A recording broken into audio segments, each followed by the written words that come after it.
You have never seen your own face, not once, not in a mirror, not in a photo, not even in a blurry reflection. You wouldn't even recognize yourself if you walked past yourself on the street. Sounds insane, right? That was literally every early human's entire life, for basically all of human history. No mirrors, no selfies, no wait let me fix my hair moment. Just vibes. And honestly, that raises a way funnier question than you'd expect. How did they even know if they looked good? Let's actually dig into this, because it's weirder than you think. So mirrors as we know them, flat, clear, actually show your face mirrors, are a pretty recent invention in the grand scheme of things. Good glass mirrors really only became common a few hundred years ago. Before that, people were working with some genuinely rough options. We're talking polished stone, polished metal, or just water. Like still water in a puddle or a bowl, which is honestly the original mirror, and also incredibly unreliable, because the second a bug lands on the surface or the wind picks up, congratulations, your face is now doing something out of a horror movie.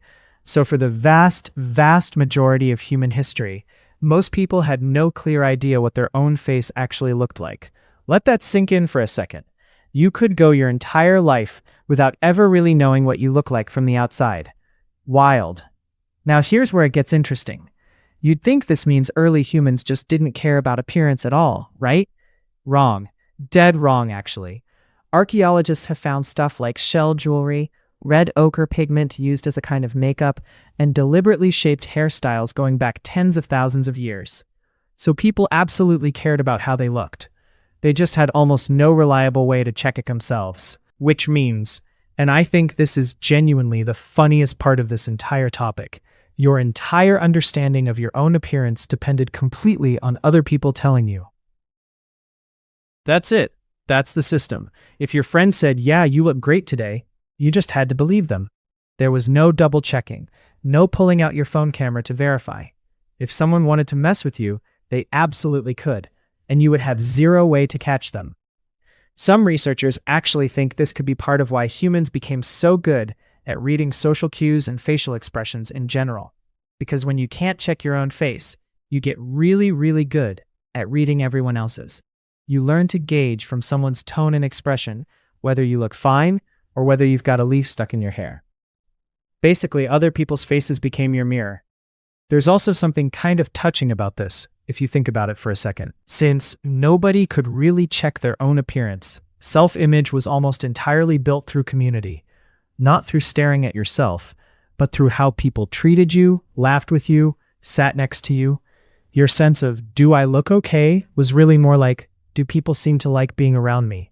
Which honestly is a way healthier system than a lot of us have today, with mirrors in every room and a camera in our pocket at all times. Here's a fun little detour though. Scientists actually have a real test for this exact idea. It's called the mirror test, and it's used to check whether an animal understands that the reflection staring back at it is actually itself, and not some other random creature. They'll put a little mark on an animal's face, somewhere it can't normally see.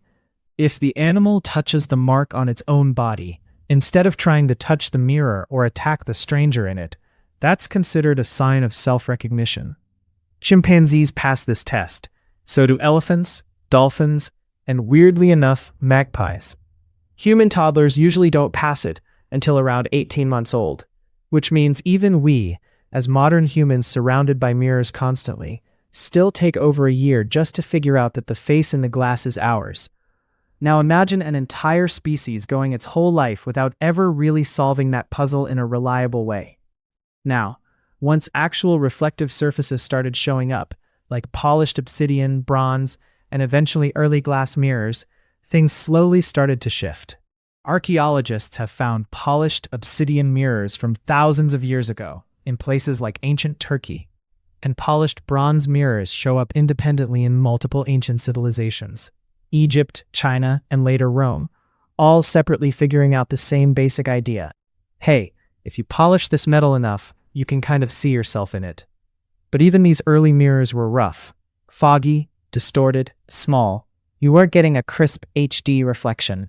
You were getting a vague, ghostly outline of a person who was probably you. Probably, hopefully. It wasn't until glass mirrors with a metal backing became widely available, centuries later, that people actually got a genuinely clear look at their own face on a regular basis. And when that happened, historians actually note a noticeable shift: more interest in personal appearance, more portraiture, more of that self-focused vanity we associate with, well, basically the entire concept of a bad hair day. Honestly, once clear mirrors became normal, some cultures got a little obsessed. There are records of people spending absurd amounts of money on elaborately framed mirrors, treating them almost like status symbols, the ancient version of showing off a nice phone. Owning a genuinely clear mirror meant you were wealthy enough to actually know what you looked like, which, when you think about it, is a strange kind of privilege that most of human history simply didn't have access to. So next time you're annoyed because your phone camera makes you look weird, remember, your ancestors would have committed actual violence for the ability to just double-check their face in a puddle without a bug ruining the moment. If you liked this, subscribe. I break down stuff like this every week.